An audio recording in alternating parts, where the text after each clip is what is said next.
दोस्तों नमस्कार। मैं एडवोकेट पंकज कुमार दीक्षित।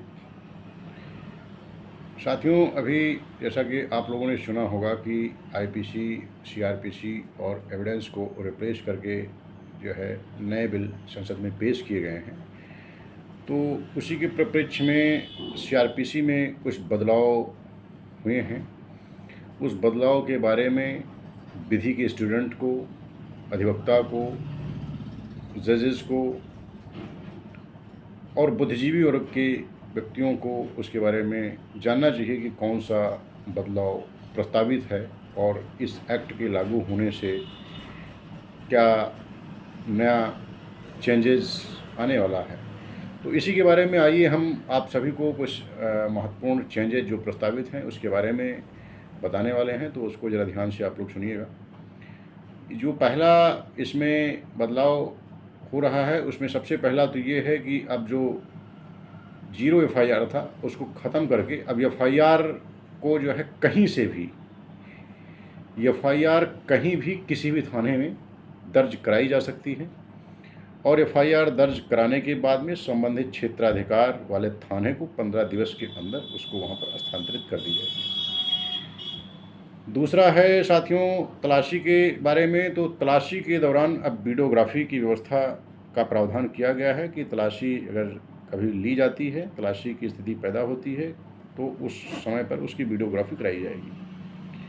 तीसरा है साथियों हिरासत में अगर आपको लिया जाता है या किसी को हिरासत में लिया जाता है तो हिरासत में पुलिस अधिकारी एक नियुक्त होगा। वो पुलिस अधिकारी एक जो है एक अधिकृत सर्टिफिकेट आपको प्रोवाइड कराएगा कि आपको हिरासत में लिया गया है। उसमें संक्षिप्त डिटेल होगा कि किस चीज़ के लिए, कौन सा आपने अपराध किया है, क्यों हिरासत में लिया गया है, उसका कारण होगा।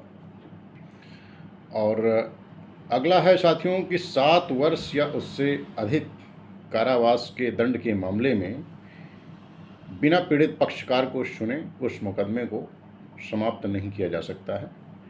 उसमें पीड़ित की सुनवाई को मैंडेटरी कर दिया गया है। अगला है साथियों इसमें जो अभी तक था कि पुलिस में एफआईआर लिखवा देने के बाद में इन्वेस्टिगेशन सालों तक चलती थी, कई सालों तक चलती थी, उस प्रावधान को ख़त्म कर दिया गया है।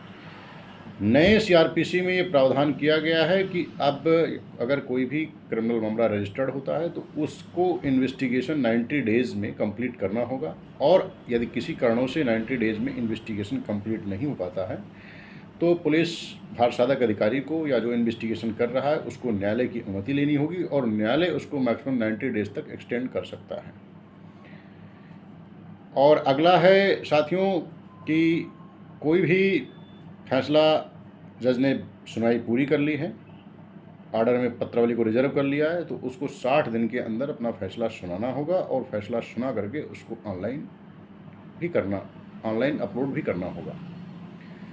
एक महत्वपूर्ण अमेंडमेंट ये हुआ है साथियों जिसको जानना बहुत ही ज़रूरी है कि अब अभी तक जो व्यवस्था थी कि अगर कोई आदमी, कोई एक्यूज्ड जिसका ट्रायल चल रहा है, वो अगर अब्सकॉन्ड हो गया है, अगर वो भगोड़ा घोषित हो गया है, अगर वो न्यायालय में उपस्थित नहीं हो रहा है तो ट्रायल नहीं हो पा रहा था, वहाँ पर ट्रायल प्रोसीड नहीं हो पा रहा था।